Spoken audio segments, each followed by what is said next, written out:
Just a morning thought and maybe a question for you. When exactly did you become so scared of everything? Why did you stop challenging and trying stuff? What I find when I mentor so many businesses these days is that they're so scared of failure, scared of upsetting anyone, scared of looking bad even to their competitors that they don't give a shit about. And what occurred to me was that I wrote a book 14 years ago now called Failure Breeds Success. It became in the top 10 on Amazon Business for that month. And since then, it's continued to sell a couple of dozen every single week or month since. And this is 14 years later. It obviously did a lot better back originally. But what I want to try to understand is why people are so fearful of failure. I mean, we literally go through life and it's this popularity contest, and everything you've ever been good at, you were, if I can be blunt, shit at to start with. Whether that's learning to walk, you got up, fell down, got up, fell down, got up, fell down, got up, fell down. Your desire to walk was so high that you didn't find yourself sort of thinking, oh no, what if I fall over? You didn't even think about it. You just did it. Learning to ride a bike, you probably fell off. Learning to, I don't know, play a game at school, whether it's football or gymnastics, you were willing to fall in order to succeed. And yet suddenly we get in business and we worry about so much. And I want to share a specific example where instead of just accepting that failure breeds success, as I wrote about in the book Failure Breeds Success, I actually set out to break something this last week. I was listening to Alex Hormozi. Oh, look at these amazing plums, aren't they? Slight distraction here. If you can see just how many we've got on here, it's incredible. Anyway, I was listening to Alex Hormozi, amazing guy on sales, and he said, you're posting once a day. Some people are only posting once a week, or maybe a couple of times a week. He said, Coca-Cola don't think we've got one advert up in the football ground. We don't need others. They put their ads or their brand everywhere. It's on offices, it's on buses, it's on cars, it's in shops, it's on fridges.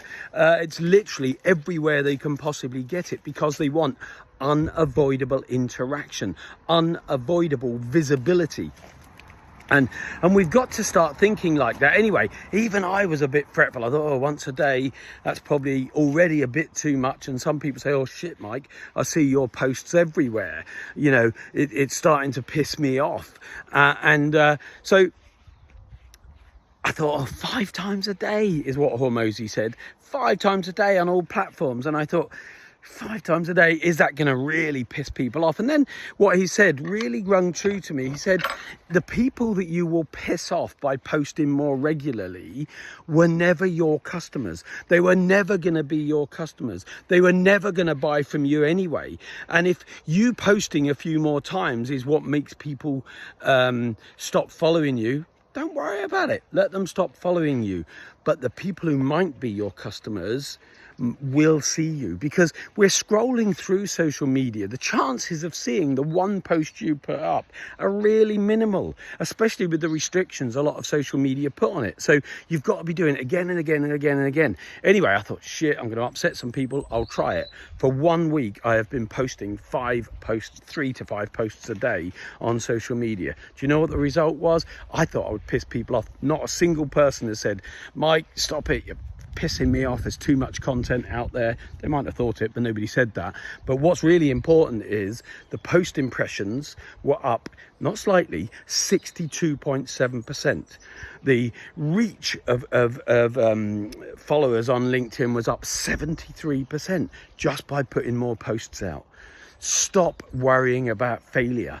Stop trying to be popular. Stop trying to do what you think is right. What you think is right is just your opinion. And what is it they say about opinions? Opinions are like arseholes. Everyone's got one and most are full of shit. Start trying to break it, to push to that break point that will tell you where too much is. Because once you know where too much is, you can balance back to what's right. Failure breeds success. Fear of failure will keep you grounded, will keep you down. And you know what? Your competition are just going to be outshining you, outposting you, out-communicating you. They're going to be more relevant, more resonant, and they're going to be picked up by more customers than you are because of that. Start breaking some shit.